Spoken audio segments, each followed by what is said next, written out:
ತಾಳಿಕೋಟೆಯಲ್ಲಿ ನೂತನವಾಗಿ ಅಸ್ತಿತ್ವಕ್ಕೆ ಬಂದಿರುವ ಅಮ್ಮ ಫೌಂಡೇಶನ್ ಸಂಸ್ಥೆ ಉದ್ಘಾಟನೆ ಸಮಾರಂಭವನ್ನು ಉದ್ಘಾಟಿಸಿ ಆಧುನಿಕ ದಿನಗಳಲ್ಲಿ ಮಹಿಳೆಯರು ಪ್ರತಿಯೊಂದು ರಂಗದಲ್ಲೂ ಪುರುಷರನ್ನ ಮೀರಿಸಿ ಸಾಧನೆ ಮಾಡುತ್ತಿದ್ದಾರೆ. ಹೆಣ್ಣು ಮಗಳು ಮನಸ್ಸು ಮಾಡಿದರೆ ತನ್ನ ಅಡುಗೆ ಮನೆಯಿಂದಲೇ ಎಲ್ಲವನ್ನು ಪ್ರಾರಂಭಿಸಬಹುದು.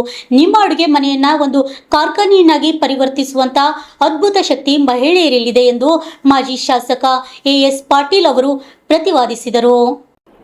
ಐತಿಹಾಸಿಕ ತಾಳಿಕೋಟೆ ಪಟ್ಟಣದಲ್ಲಿ ಮಕ್ಕಳು ಅಮ್ಮನ ಪಾದಪೂಜೆ ಮಾಡುವುದರೊಂದಿಗೆ ನೂತನವಾಗಿ ಅಸ್ತಿತ್ವಕ್ಕೆ ಬಂದಿರುವ ಅಮ್ಮ ಫೌಂಡೇಶನ್ ಸಂಸ್ಥೆ ಉದ್ಘಾಟನಾ ಸಮಾರಂಭವನ್ನು ಉದ್ಘಾಟಿಸಿ ಮಾತನಾಡಿದರು.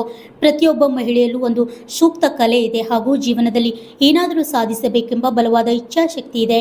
ಅದಕ್ಕೆ ಸೂಕ್ತ ವೇದಿಕೆ, ಪೂರಕವಾದ ವಾತಾವರಣವನ್ನು ನಿರ್ಮಾಣ ಮಾಡುವ ಜವಾಬ್ದಾರಿಯುತ ಕೆಲಸವನ್ನು ಹಾಗೂ ನಾನು ಯಾರು, ನನ್ನಲ್ಲಿ ಎಂಥ ಸಾಮರ್ಥ್ಯವಿದೆ, ನಾನು ಸಮಾಜಕ್ಕೆ ಏನು ಕೊಡುಗೆ ಕೊಡಬಲ್ಲೆ ಎನ್ನುವುದರ ಬಗ್ಗೆ ಪ್ರತಿಯೊಬ್ಬ ಮಹಿಳೆಯ ಆತ್ಮಲೋಕನ ಹಾಗೂ ಚಿಂತನೆ ಮಾಡುವ ಈ ಅಮ್ಮ ಫೌಂಡೇಶನ್ ಒಂದು ಅತ್ಯುತ್ತಮ ವೇದಿಕೆಯಾಗಿದೆ. ಮಹಿಳೆಯರೇ ಸಬಲೀಕರಣಕ್ಕಾಗಿ ಅವರ ಮುಖಾಂತರವೇ ನಿರಂತರ ಚರ್ಚೆ ಮತ್ತು ಸಂವಾದಗಳನ್ನು ಈ ಸಂಸ್ಥೆ ಮುಂಬರುವ ದಿನಗಳಲ್ಲಿ ನಿಯಮಿತವಾಗಿ ಏರ್ಪಡಿಸಬೇಕೆಂದು ಅವರನ್ನು ಕರೆ ನೀಡಿದರು.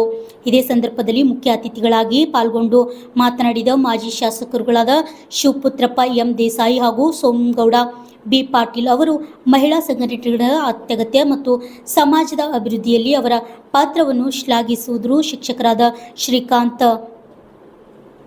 ಪತ್ತಾರ್ ಅವರು ಪ್ರಾಸ್ತಾವಿಕವಾಗಿ ಮಾತನಾಡಿ ಸಂಸ್ಥೆ ಧ್ಯೇಯೋದ್ದೇಶಗಳನ್ನು ವಿವರಿಸಿದರು. ಕಾರ್ಯಕ್ರಮದ ದಿವ್ಯ ಸಾನ್ನಿಧ್ಯವನ್ನು ತಾಳಿಕೋಟೆ ಶ್ರೀ ಖಾತಗೇಶ್ವರ ಮಠದ ಆಡಳಿತಾಧಿಕಾರಿಗಳಾದ ಶ್ರೀ ಮುರುಗೇಶ್ ವಿರಕ್ತ ಮಠ ಅವರು ವಹಿಸಿ ಆಶೀರ್ವಚನ ನೀಡಿದರು. Lakshman Kalal, RJ32 Kannada news, Talikote.